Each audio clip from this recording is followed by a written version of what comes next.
The Shas'Ka Lasa, or Flaming Stars in the gue'vesa translation, is the name given to the channel of Tau forces and governmental agents that are based on gue'vesario in the Farside enclaves. The Flaming Stars is unique in that its leader, Sub-Commander Torchstar, uses the most amount of auxiliaries within her fighting force than any of the other 8 commanders, most of them being gue'vesa. The Flaming Stars fight using mainly close-range weapons like pulse blasters, pulse carbines, and even melee weapons like honor blades and equalizers.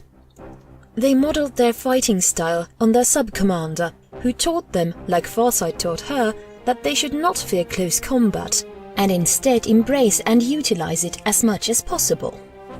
The Flaming Stars are trained to hone their speed and accuracy to be able to fire at close range and then whirl their guns around to fire on a completely new target outside the firing arc of the original target.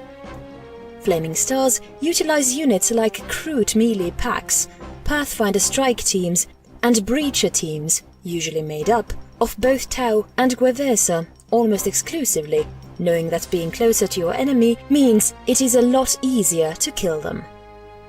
Torchstar is unique in that she doesn't believe in restricting auxiliary weaponry, so she allows them to use whatever they wish, so long as they use weapons that match the training they are given and can generally get the job done. In terms of heavier firepower, the Flaming Stars still utilize Hammerhead and Skyray gunships.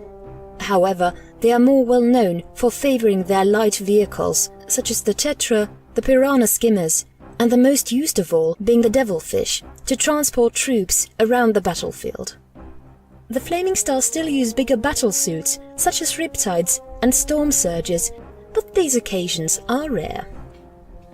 The Flaming Stars mostly call upon Crude auxiliaries for any heavier support, calling in aid from the small Crude Hound, which hunt and stalk their prey to the mighty Great Narlock, which can overwhelm an enemy from sheer size alone.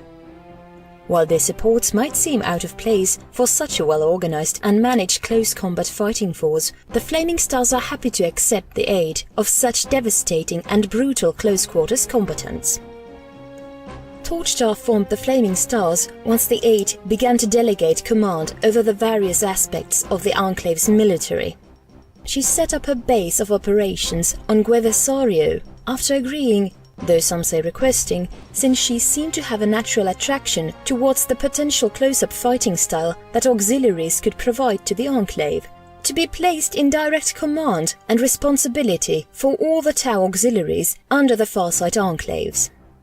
Watercast diplomats go into the gue'vesa populace of gue'vesario to recruit for the Flaming Stars, and, in traditional Tau diplomatic fashion, they are almost always able to find recruits for the fighting forces of the auxiliaries.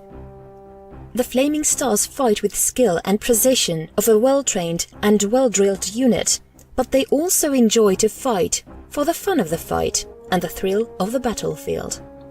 They fight like shock trooper units, sending themselves into the fray of the enemy to blind and confuse them with their close-quarters tactics, hoping to either frenzy them and send them into mass panic so they will be easier pickings, or to delay and distract them long enough for a more armoured, efficiently equipped, or a better organised group of Tau fighters to take over and properly assault the enemy. While they are seen as heroes by the people on gue'vesario, the Flaming Stars are seen as impetuous, up-close, unpredictable fighters at best by most of the other Farsight fighting cadres, though none can deny neither their combat skill or loyalty to the greater good and the Farsight cause. Some even claim they are too loyal, to the point of fanatical behavior, though this is currently disputed. Rumors are passed around, among the other cadres, that Tau and auxiliaries who fight for Torchstar are often not able to tell friend from foe in the heat of their close-up fighting lust on the battlefield, and they will attack anyone they can to get their fix for a fight, though these stories are entirely fictitious and are often told to scare new Fire Warrior recruits.